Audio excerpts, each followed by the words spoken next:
তো এই প্রকার সৎসঙ্গে আসলে এই জ্ঞান বারে বারে শুনলে আপনার দৃঢ়তা আসবে। কবির সাহেব বলেন, দেখুন আমরা তো এখানে মায়া চাইতে আসি। পরমাত্মা বলেন, এটা তো আমি রুঙ্গা দিব আপনাকে, ফ্রিতে দেব। এটা আপনাকে ফ্রি অফ কস্ট দেব, এটা তো আপনাদের হিসাবেও পড়ে না, আমি এমনি দিয়ে দেবো আপনাকে। এবার রুঙ্গার পরিভাষা বলি একটু আপনাকে, কি হয়ে থাকে। আগে আমাদের গ্রামে, সব গ্রামে গ্রামে এমন হতো, পয়সা টাকা সেরকম থাকতো না তেমন।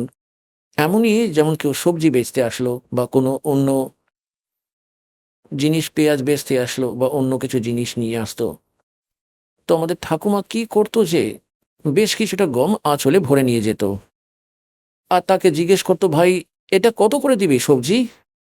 সে বলতো যে গম 2 বারে দেব। বললো, মেপে দে। আর যখন হিসাব তো করে নিল, গমের 2 বার মাপিয়েও নিল, 1 কিলো দিয়ে 2 কিলো নিয়ে নিলে 1 কিলো গমের সমান। তারপর বলতো, ভাই রুঙ্গা আরো দিয়ে দে। রুঙ্গা মানে বিনা হিসাবের, হিসাব থেকে আলাদা আইটেম, ওই কিছুটা সবজি উঠিয়ে আরো দিয়ে দিত, যে নাও মাসি। রুঙ্গা, না ভাই কয়েকটা আরো দিয়ে দাও, সে 2-1টা আরো দিয়ে দিত, বুড়ি বেশ খুশি হয়ে যেত।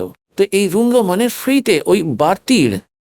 তো যেটা আসল জিনিস আমরা আপনার এখানে আপনাকে দেব এখানে, তা জন্ম আর মৃত্যুর এই দীর্ঘ রোগকে নাশ করবে।